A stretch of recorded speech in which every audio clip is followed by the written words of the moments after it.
He's growing inside me. I feel him first as a precise and tiny pain in my groin, then gradually as a definite physical presence in my lower intestine, as if I've swallowed a complete egg, lodged there, thinking. Soon I feel him moving. He's announcing himself gently but insistently, reminding me of his existence in my bowels. Now he's snaking his way through my guts as he grows, sending tendrils out to explore me, incrementally expanding his domain. Over time, I've come to realize he's communicating with me, infecting me with his thoughts. I welcome him. He's a living being, advancing warmly inside me. His warmth is a deep pleasure and gives me a sense of impending completion. As he absorbs me and I him, spreading out from my stomach and assimilating himself into my bloodstream, he rides through my body on cells and particles, and he infuses my brain with his consciousness. Now, since I'm completely him, when I look at myself in the mirror naked, I see him. When my wife comes up behind me in the mirror and puts her arms around me and circles her hand on my belly, it's him that is aroused. When we make love soon thereafter and I spill myself into her, it's him reaching into her, planting his seed, which will in turn spread throughout her body and will slowly change her into him. When I think this thought now, it's him thinking us both into being. We're loved by him. We're nestling in his dreams. Soon, his words on this page will infect others, and through them, he'll reach into whole cities, nations, the entire world. His love is the universe expanding as he saturates new frontiers of emptiness with his mind.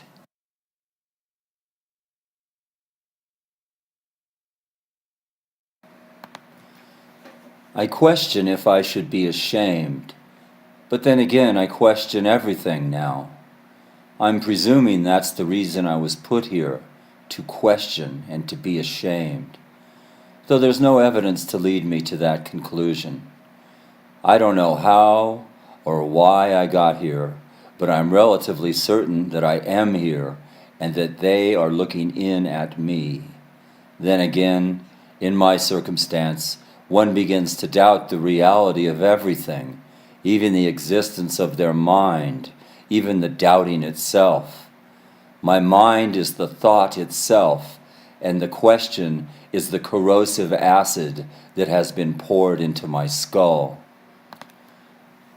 I suppose that I'm comfortable in my way, since I'm fed and I have plenty of water.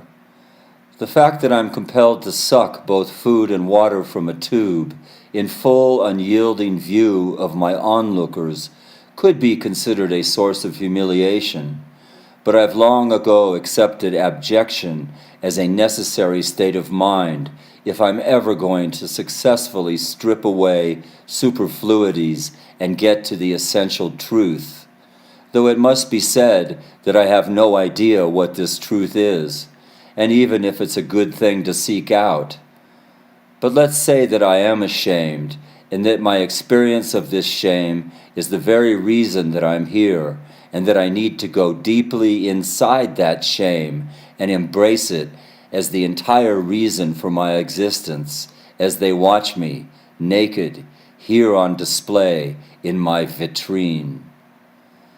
My body is covered in large, bright red sores, evenly distributed on every available inch of my skin, as if a template of dots had been seared into my flesh, intended to invite the amused derision of my onlookers.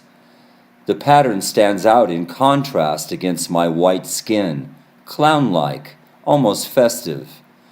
And indeed, there is something to celebrate. my objection, my utter repulsion at the basic fact of my existence is a source of unalloyed joy for my onlookers, much as a song of praise is a direct conduit to the divine. The act itself contains and conveys the content to which it aspires. I am on display in a shopping mall. My vitrine rests on a sleek, rectangular, bright red plastic pedestal, placing me just below average adult eye level. There are a few steps provided so young children can also peer in at me. There seems to be a plaque at the base of my glass enclosure. I imagine it provides my name and pertinent information about me, especially including my assumed misdeeds and execrable thoughts and actions, since most of the onlookers read it and then look in at me with renewed interest and appalled curiosity and amusement. In addition to the plaque, which contains cursory historical information fixed in time, my thoughts, fears, and dreams are displayed within the surface of the glass itself in real time in the form of readouts, random phrases spelled out in various shades, colors, and sizes of Helvetica bold typeface. The semi-transparent text fades into and out of view according to the trajectory of my consciousness, providing an ever-changing palimpsest through which one views my pathetic form within the vitrine. In this way, my immediate thoughts qualify the spectacle of my physical form within my enclosure. Wires are attached to my temples to facilitate this addition to the entertainment my public display provides. My goal here inside is to make the glass screen go blank, to think nothing. Reading my thoughts as I think them in reverse is itself a form of torture. My ultimate hope is to disappear completely, to atomize my body, to cease to exist. In this sense, I'm grateful for my confinement and humiliation, since if I can attain this goal, I will have achieved enlightenment. I have found it necessary to accept pain and discomfort completely. Aside from the constant sting of my sores and the intense cramping of my body, I am perpetually penetrated and intruded upon by my onlookers. Using joysticks fixed to the base of my vitrine, they are able to control tiny cameras that are attached to the end of flexible cables and insert them into whatever orifice in my body they choose.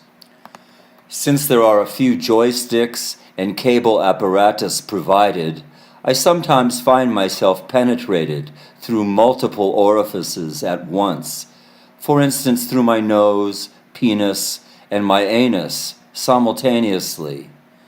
In this way, they are able to explore further the horrible fact of my existence by probing my interior thoroughly as they wind the cables through my insides. They travel dark and pulsing tunnels of evil, encountering monstrous growths and crusted formations along the way. These images are displayed on a screen that is suspended by wires, perhaps 18 inches above my enclosure. The screen tilts down towards the explorer. Children seem to be most inclined to this procedure, treating the process as a game of adventure and excitement, much as they do other electronic games situated throughout the mall.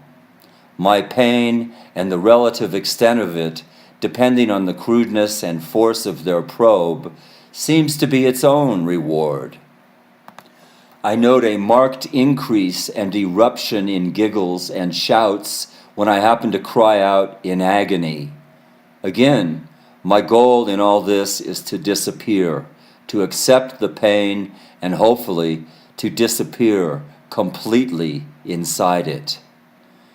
My frequent diarrhea and vomiting is perhaps the greatest test for me, since of all my humiliations, they are the most intimate, and I'm relieved when strident jets of warm salt water projecting from the 8 corners of my enclosure are unleashed, and the resultant slime is sucked away through the pneumatic drain in the bottom of my enclosure.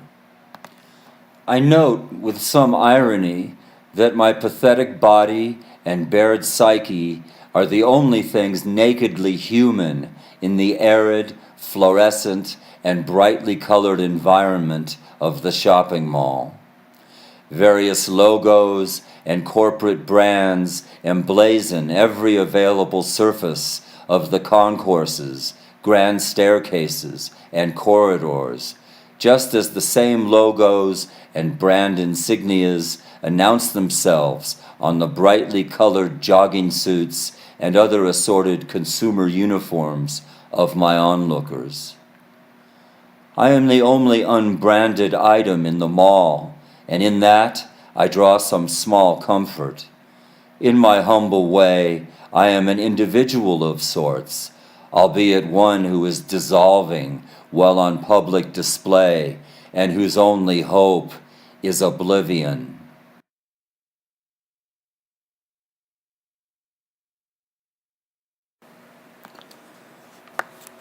I was fortunate to have had an accident that left me incapacitated. Startled by an unfamiliar sound somewhere in the house as I slept, I leapt from my bed, the knife I keep on the bedside table in my hand. I was fearless and probably still dreaming as I flew to the door. The room I sleep in has an exceptionally low doorway. I've trained myself to bow as I come and go, but in this liminal instant I was late, and the soft top of my skull connected perfectly with the iron lintel of the door. I saw white and crumbled backwards. I heard a crack as the rear of my skull landed on the stone floor. A mouth opened in the back of my head, and something warm flooded out of my mind. Laid out flat on the floor, I rose up out of myself and hovered above my body in midair. I heard them crunching the glass beneath their feet as they entered the house through the window they'd broken. There were 2 of them. They entered the room and stood looking down at my body. I saw my chest heaving. My pursed lips sucked at the air in sharp, short spasms. The air wouldn't come. I saw my eyes roll back in my head, then close. They kicked lightly at my sides, testing me for signs of consciousness. They seemed surprised, but not unhappy with their discovery. I felt a peculiar, curious indifference that I'd never before experienced as I watched. It felt like coming home, a revelation that had been waiting for me my entire life, but had only now, through this entirely haphazard circumstance, emerged suddenly as the central, blazing truth of my existence. There was no separation between the scene that unfolded beneath me and my own perception of it. I was inside my body on the floor, while simultaneously looking down at it, flooded with bliss. I remained floating at the ceiling, observing myself without thinking. They worked their way leisurely through the house. Occasionally, they returned to check on my body between trips out the front door to their vehicle. Since there wasn't much to steal, they were soon finished. I heard them open the refrigerator, then crack open a quart of beer. There were several such bottles in there. They spent a good deal of time sitting at the kitchen table drinking them. They seemed to be discussing something of great importance. Soon they were arguing loudly, trading insults in the manner of ex-convicts. One of them shouted, and a bottle shattered on the tiles. I saw a figure rush past my bedroom to the front door, heard it flung open, heard the trunk of their car open, then heard and felt the concussive impact as it slammed shut. Then the front door was kicked open. As he entered my room, he hit his head on the doorway, cursed and staggered back clumsily, then bowed and thrust himself drunkenly into my room. He stood at my feet, swaying and lazily shaking the rusted can of gasoline he held in his right hand, as if to test its fullness. To the version of me that lay there unconscious, breathing now, it was the sound of a vast inland sea gently lapping a pebbled shore. I saw my eyes open, trying to focus. Then I saw the dim figure of a cyclops looming above me, anointing my body as he muttered an obscure, unknowable rite. I am grateful for all that has happened, for all the events that have passed through me and brought me to this point. I am fully myself now for the first time, and it is endless. As my body ignites, I run screaming out the door into the night. The stars are above and below me, and they embrace me as I spin through them and I light up the sky. My pain is not pain, but is joy, and I am in this moment forever, miraculous.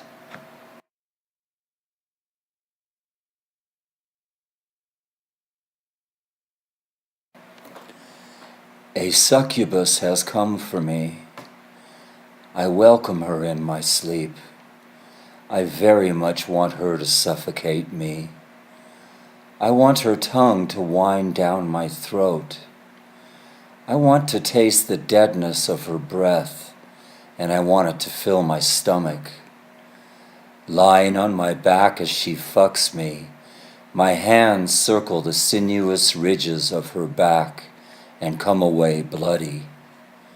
She calls my name as we work, though the word is hot and wet as she presses it into my ear. It sounds like it comes from an infinite distance.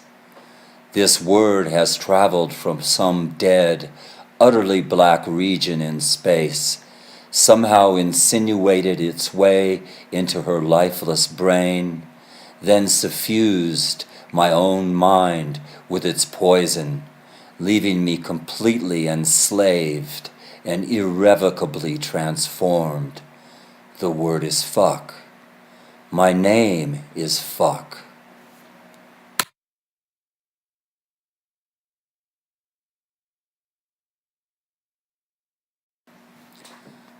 When I close my eyes, it comes at me in waves, light, sound, infinite images, and scenes broiling with jungles of wire and vegetation. I see every possibility and shape repeating and endlessly writhing. I see monstrous fluorescent lizards screeching through the underbrush. I see shimmering rivers of insects working their way through the carcass of a discarded human body. I see the entire contents of my memory all at once. I see the moistened lips of a pop star. I see hands reaching upward, clutching at an invisible god. I see lovers' hands traveling the contours of their softly focused skin. I see my death, and I see myself watching myself die, and I remember it somehow now. I see unending scrolls of text and code, rants, gossip, secret documents. I see a magnified close-up of dust mites breeding in clumps of hair on a hardwood floor beneath a feather bed. I see shifting palimpsests of stars. I see a defeated, aging man hunched on the edge of his cot in his jail cell, weeping, his knuckles bloodied and broken from battering the stone wall. I see tiny golden specks in the irises of my wife's eyes as she peers closely into mine. I see a coin floating in space, seen from both sides at once. I see ancient, scrawled drawings, oil and tempera portraits, daguerreotypes, black and white photographs, color Polaroids, 8mm films, entire movies, digitized cell phone photos and videos of children, always children, those innocent avatars of human possibility, framed and mutilated as their present joys and terrors are devoured in time and their memories lost, burned, altered, distorted, caricatured, then discarded. I see a blind man running his fingers along rows of books he can no longer read, recognizing each book by the contours and texture of the spine and remembering precisely the contents of each one.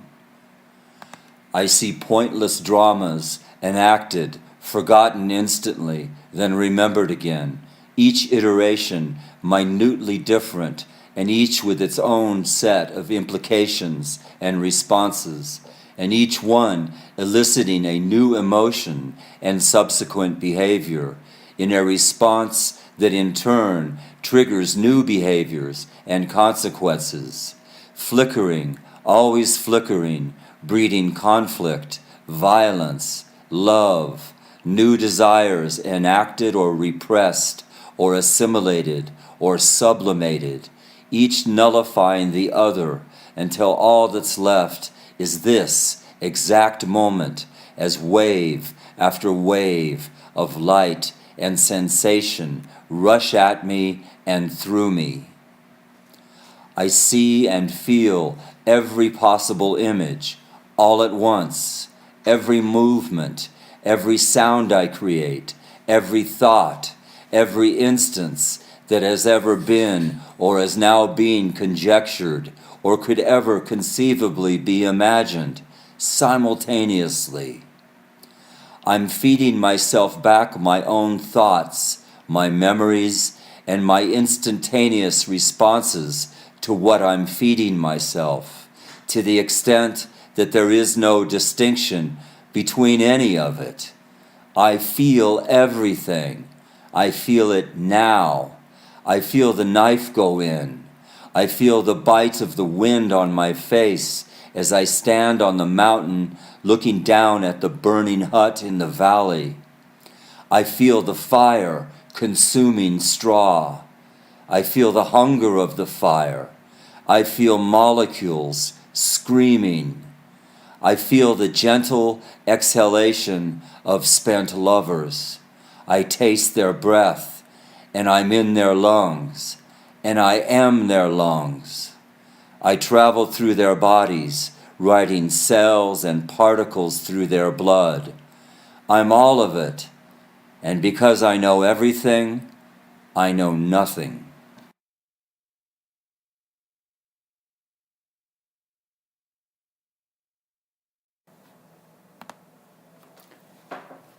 Nothing can hide from the sun. My shadow on the hard crust of sand along the side of the road is the sun mocking me as I walk. His greed sucks the moisture from the air and peels the skin from my lips. He penetrates my eyes and maps the contours of my mind. He changes my memories to suit his thoughts. He's guiding me steadily towards you. I picture you in your room, sitting on the side of the bed, thinking of me. You know I'm coming. You think of nothing else. You know that thinking it is worse than the actual event, so you lie back down on the bed and you stare at the wall, examining the minute details and variations in the textured white plaster a few inches from your face. You picture yourself walking in the canyons created by the striations in the plaster. You feel the sun on your neck. An arid wind licks the membranes of your lungs. I'm breathing into you. I'm inside you. You trace my progress along the trail with your finger. It's me you see walking there on the wall, coming closer now. Along the way, I'm attacked by dogs. They rise up over a ridge in a cloud of dust and teeth. I hear your name in their snarls as they hurtle towards me out of the desert. I stand completely still and stare at a point on the horizon. I feel nothing as they rip at my feet and legs. As suddenly as they attack, they withdraw. Nothing can stop me if I concentrate. It's my right to find you. We were born at the same time, from the same womb, washed in shared blood. Since infancy, each event in my life has led me and is leading me now to the exact moment when we meet again. I know it's the same for you. Looking at the lines in my hand, I see our paths converging. Are you thinking the same thing now? Eventually, you sleep. You dream there's a knock on your door. It's a familiar, patterned series of taps that you recognize as a code worked out in advance, as children do. Still asleep, you answer the door. I fix my hands around your throat and push you back onto the bed. You don't resist. You're relieved this is finally happening. As I squeeze out your last breath, I seal my mouth over yours and I replace your breath with my breath. We're brothers, together again, at last.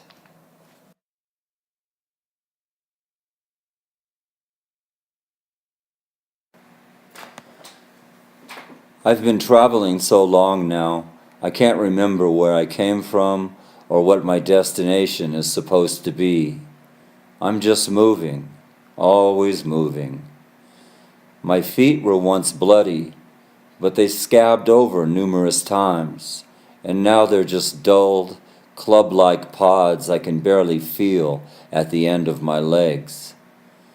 I draw them through dust and over stones, roots, shards of glass, insects, snakes, and other myriad living creatures.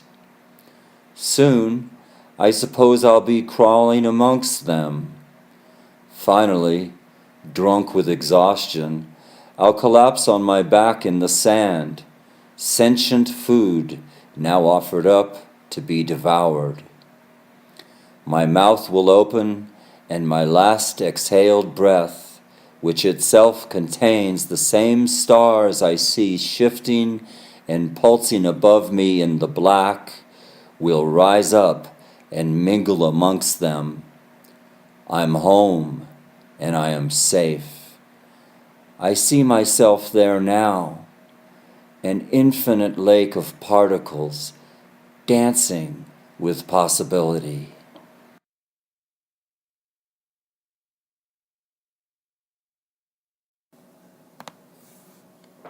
My dreams are a thick sheet of felt smothering me.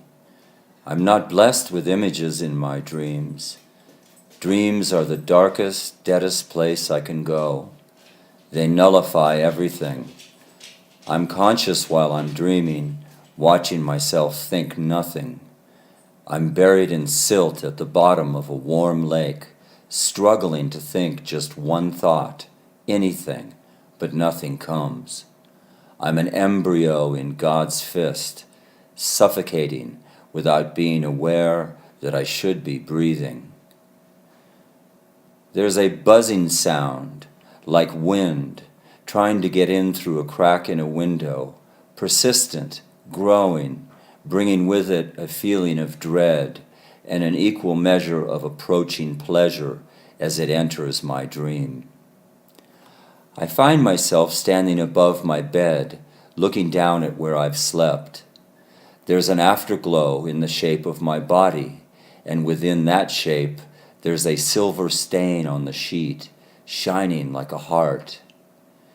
A few feet above the bed, there's a mist hovering, the residue of my night's breathing. My feet are cold on the polished surface of the hardwood floor. They too glow slightly in the darkness of my room. I notice the light seeping in beneath the bedroom door. I open the door and the light floods in. I feel my pupils shrinking defensively. Nevertheless, a laser pierces my brain. The information the light inserts activates my brain, changing me. There's a woman sitting at the kitchen table I don't recognize. "Hi, honey," she says. She sucks on her cigarette, examining me. I'm naked in the doorway. She's fully dressed. There's some makeup and a cup of coffee on the table. She applies a final touch, examining her work in a pocket mirror, drinks a last sip of her coffee, then stands and walks over to me. She kisses me on the cheek, cupping my genitals in her hand. She tugs gently, then squeezes. She makes a low sound in her throat that I first interpret as seductive, then as a threat. Her lips vibrate delicately against my cheek. I feel the slight tack of her lipstick as she withdraws. "I love you. I'll call you at lunch. Bye, honey." Her heels click down the wooden stairs and the front door opens, then shuts. I follow her footsteps down the street as they disappear. I love her. I can smell her in the air. I'm inhaling her. Breath by breath, she's saturating me, like ink spreading through clear water. Each breath is an incremental intrusion into my body, an army of molecules that gradually transforms me inside. In the bathroom, brushing my teeth, I don't recognize myself in the mirror. My face is soft somehow, as if a persistent wind, over time, has steadily abraded and smothered my features. My hand is lifeless holding the toothbrush. It's someone else's hand, a dead hand, but it goes about its business. The foam in my mouth is an alien, living creature clinging to my teeth, expanding its whiteness cell by cell, creeping down my chin, searching. I cup some warm water from the tap into my hands, lean down to the sink, then splash my face and rinse the foam from my mouth. I feel clean and new. I'm completely here. In the shower, the water is hot, just as she likes it, attacking my scalp and hair and pulling with it the day's accumulated grease as it cascades down over my breasts and belly, pinking my skin. I tuck my genitals in between my legs, lean my head back, and let the water scald my face. The force of it echoes in my empty skull. I allow myself to completely become the sound, the heat, and the steam as it enters my lungs. The steam packs the shower stall. Standing outside the glass door of the stall, I'm looking in at her inchoate shape, an out-of-focus, full-breasted woman, repeatedly guiding with her hands the flow of water down her face, over her breasts, her belly, her buttocks, her upper thighs, in an utterly private and routine ritual that implies both pleasure and thoughtlessness. As I exit the shower, I wrap myself in a thick white bath towel, bunching it snugly just above my breasts. As I take another, identical towel from its hook, I notice a red lipstick imprint. Before wrapping it on my head, I make a mental note to launder it tomorrow when I return from work. Padding barefoot through the kitchen, I see that she's left her makeup, lipstick, hairbrush, a blow dryer, tweezers, and mascara on the table, along with her half-finished cup of coffee. I take a sip. It's still hot. I match my lips to the print of her lips on the rim. As the warmth of the liquid travels down my throat and into my belly, it blossoms and spreads, a rush of blood to my groin, nourishing my genitals. I'm completely hers. I love her more than my life. The bedroom is thick with the sour funk of my dreams. If I had my way, I'd return to that warm, dead place right now and stay there forever. But I throw up the curtains, and with some effort and annoyance, I slide up the window. A chip of hardened nail polish tumbles down onto the sill. It's a small, red, irregular jewel against the glossy white. I make a mental note to fix my nails when I sit down at the kitchen table to apply my makeup and dry my hair. The sun is warm through the window. I loosen the towel above my breasts and let it fall to the floor. I close my eyes for a moment and let the sun lick me with its warmth. When I open my eyes, I notice that, as usual, the man in the building across the courtyard is watching me from a window that mirrors mine exactly.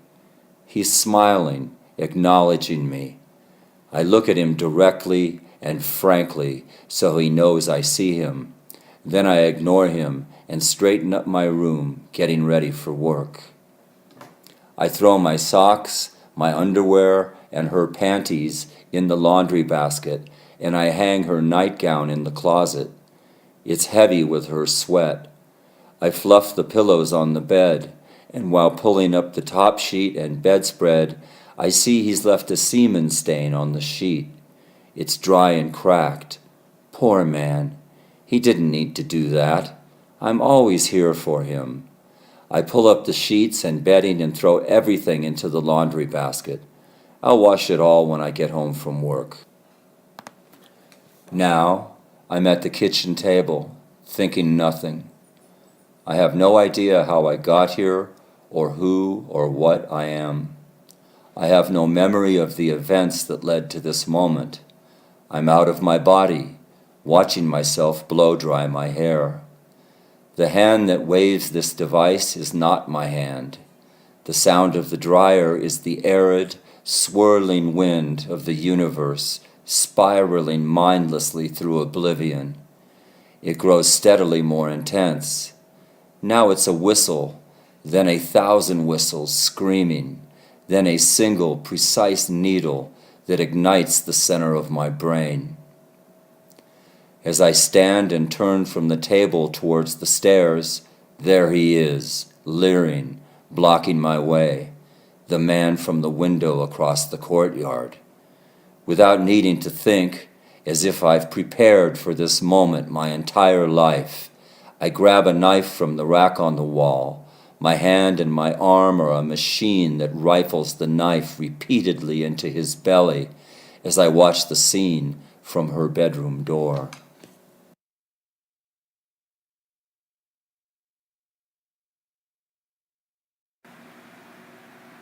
This is a story from a book I wrote ages ago called The Consumer, and it is entitled Why I Ate My Wife. Everything merges eventually. Everything is organic. It's impossible to distinguish one thing from another thing. When your mind is emptied of selfishness, it crumbles and dissolves in the water. If I cut at my body and I concentrate correctly, I won't feel it. Each time my heart beats, it jerks violently and whips my spine loose, tugging at the base of my brain. Memories move through the clotted and rotting forest inside my head, and they crush the present beneath them. My memories don't belong to me. They're as unknowable as a centipede fluttering its legs in the dark corner beneath the sink. When an image moves through my nervous system, it's with the predatory greed of an intruder. My body's laid open, transparent, defenseless. Each second of time is an individual insect feeding on my blood. When my wife and I joined our bodies together, I felt her body and wore her skin like a rubber sheath. She protected me from the outside. Because she's dead now, I'm certain to be eaten soon. I'm a skinless body, my muscles drying in the sun. I feel myself shrinking. I used her as a process, a system through which we could blend with matter beyond our selfish thoughts. When her hand stroked my leg, when her mouth wet my skin, the arousal I experienced was the first wave of a current which would ultimately erase us both. I love her more than I need my own identity.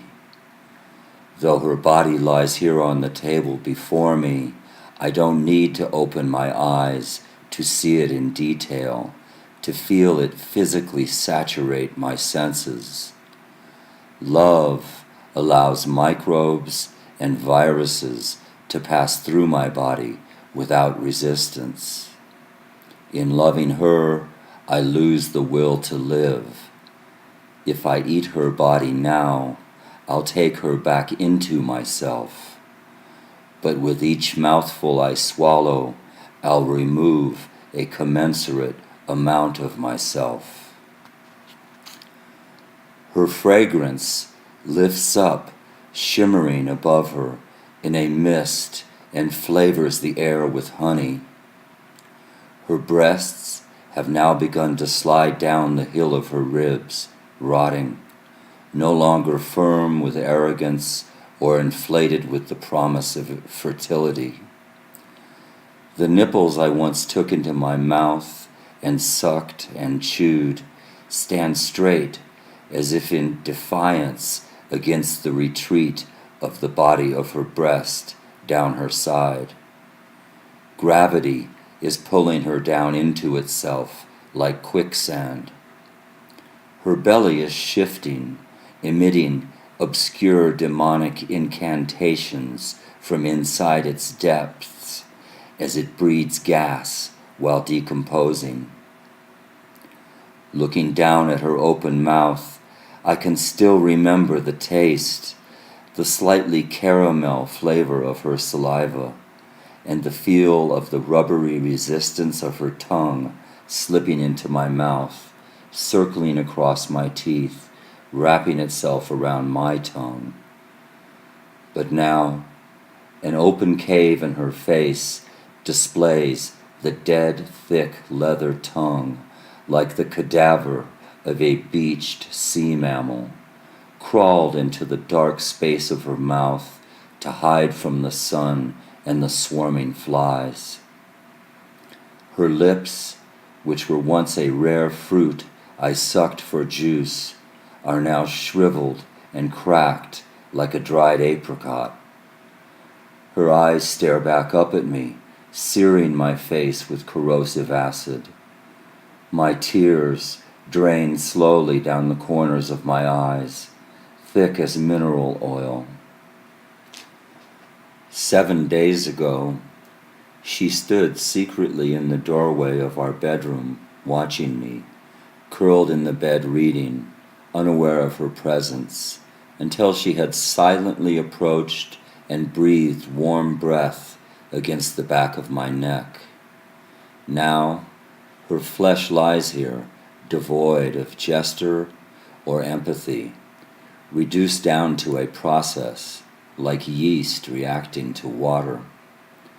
The molecules that comprise her body are moving, detaching from one another, rearranging and dissipating into the surrounding chemical stew of biology, no longer held together by the adhesive material of her individual will. I feel my own body churning with particles, genetic material, atoms, parasites. The smell of her sex crawls into the womb inside my brain, where it gestates, forming a perfect memory, a hard red core of impossible lust that glows and warms my thoughts. I bend down to her for a last futile kiss. The inside of her mouth excretes a sticky white glue that smells as if it came from a place deep in the earth, a cache of animal compost hidden in a lightless tomb. I take a serrated kitchen knife and remove her fingers carefully, catching the draining fluids on a white bath towel. I eat these possessed fragments of her soul with empirical care, transfixed by her unblinking eyes.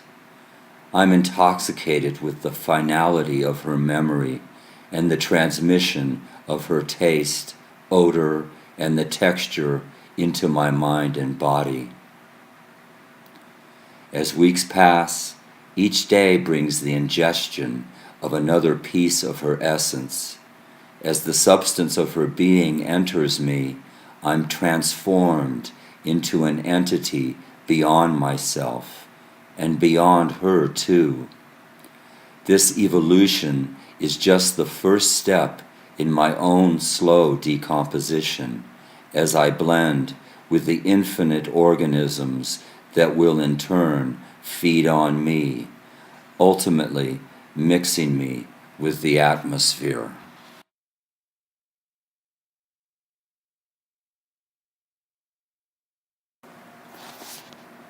This is another story from The Consumer. I wrote this in 1993, and it's called The Young Boy. Still a young boy, I stood naked in the cell, a gift from heaven carved in alabaster. Girlish and barely pubescent, my skin glowed, pure and creamy, an opal shell lit from inside by the cold light of my unviolated innocence. A silky blonde tuft of angel's hair grew clustered just above my genitals, floating like a holy crown. My body relaxed as if sleeping as I stared down meditating on a secret place on the floor. My long silver hair fell in streams before my eyes with the iridescence of a waterfall.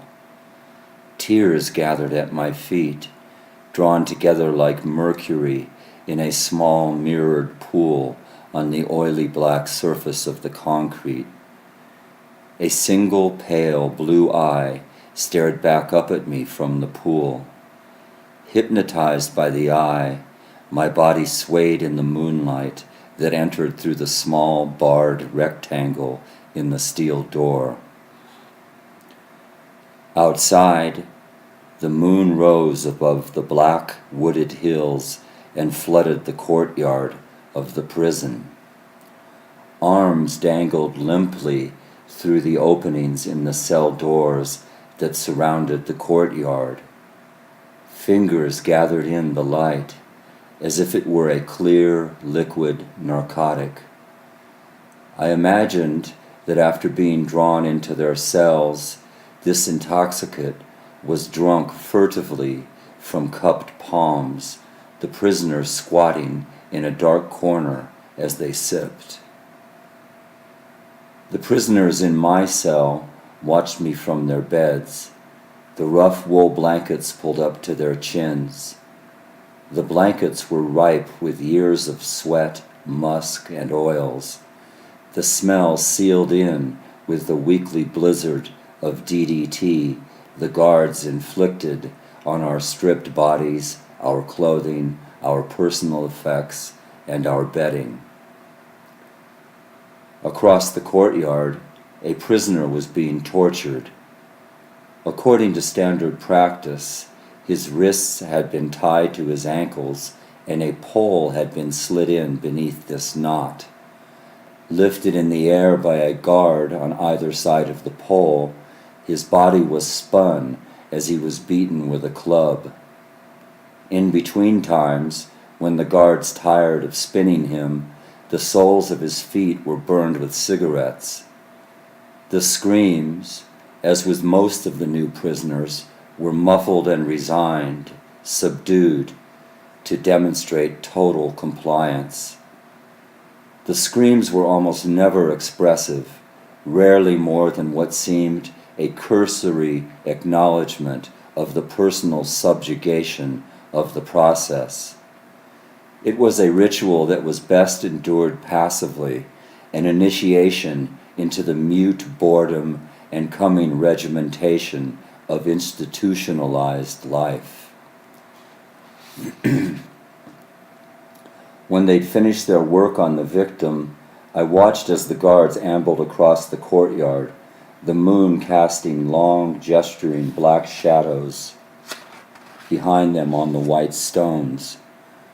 When they entered the door that led into the administration building, the night went silent except for the low, residual moans of the tortured man. I turned from the scene in the courtyard. The prisoners in my cell were hovering around me, closing in. Their blankets shrouded their heads, hanging loose from their shoulders. They looked like leprous savages emerging from the woods, or evil monks drawn to a bloody sacrament. Each one held a weapon, a toothbrush filed to a point, a razor-sharp spoon, torn strips of cloth to be used as a garrote. I backed against the cold metal door and I waited.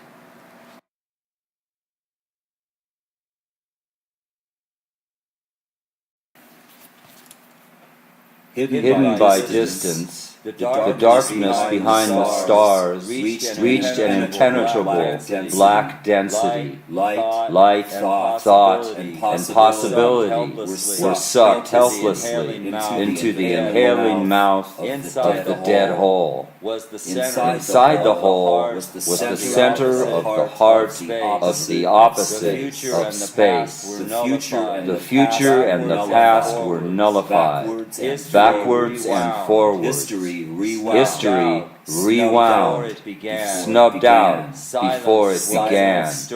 Silence was exterminated.